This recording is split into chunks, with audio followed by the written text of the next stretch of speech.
Hey y'all, good morning. I was too tired to finish my video on US Steel last night because this is a scam. He used union members to prop him up in back of him so he'd have the spectacle, this staging of a great speech. And you could see that the people in the background were just confused. And this is why. Because Nippon has said in the past that they would not do a merger, do a deal, or do any investment into US Steel unless they fully acquired it. Now, then that's not what Trump's saying right now. He's not admitting that. And all you have to do is go to Nippon Steel's website and see what they're saying about it. And they're calling it an acquisition. And we all remember under President Biden's great leadership, he opposed this strongly. All sorts of people oppose this in America. We don't want one of our main manufacturing companies to be owned by Japan. Well, and that's what they've said too. So, what's happening? It's going to be an acquisition. Now, this is what U.S. Steel said in a statement. They said U.S. Steel partnership announcements. More questions than answers. Following uncertainty on the shop floor about recent public statements regarding a planned partnership between Nippon Steel and U.S. Steel, we want to provide some clarity on what is known, and more importantly, what remains unknown to everyone who isn't involved in the closed-door discussions in which USW has not been included. Over the last several days, we've received calls and messages from many of our members and local union leaders who do not support the merger, asking what the rumored partnership means. At this time, we cannot say whether the planned partnership described in Friday's message on True Social or news reports since then represents any meaningful change from the merger proposed in 2023, under which Nippon Steel would acquire U.S. Steel and make it wholly owned subsidiary.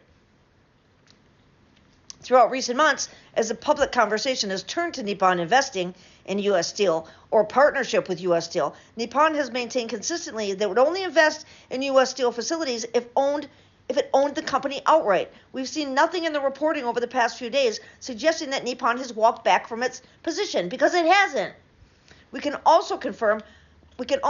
also cannot confirm how much of the publicly claimed $14 billion in proposed investments would be directed to our union-represented plants, or how much of that sum would go towards genuinely new capital improvements as opposed to routine repair and maintenance. And no details have been provided on how or when the money would be spent over the next 14 months. A claim made in Friday's True Social message, a time frame that aligns closely with the expiration of the Basic Labor Agreement in 15 months.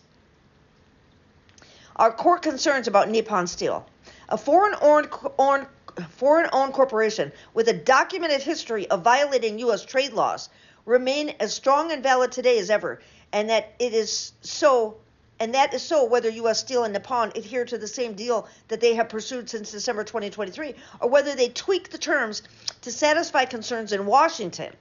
We will continue to demand transparency, fairness, and respect for the rights of our members and enforce basic labor agreement. As always, your solidarity is our greatest strength. Their solidarity is what Trump hates the most. I mean, I remember in 2016 where it was exposed that Trump had a Chinese bank account, because of course he did.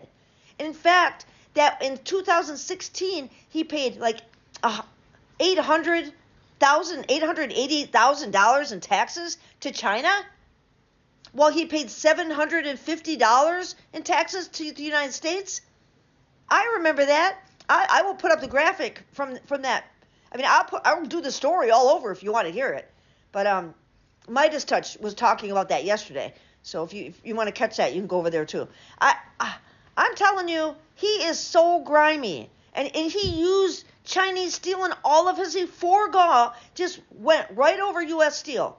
Just passed him right over and bought steel from China. He sure did. Well, he's talking shit about it either way.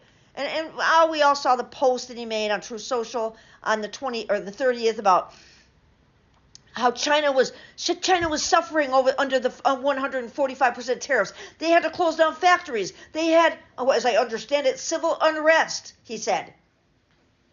So, under fairness to all involved, I figured I would take the tariffs off. It's basically what he's saying. He didn't do it as a favor to fucking China. Are you kidding me?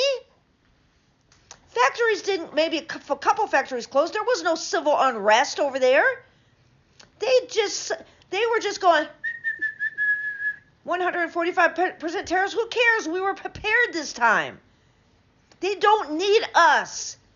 So, but Trump's gaslighting his entire fan base here by saying that he did it as a concession to China because bullshit.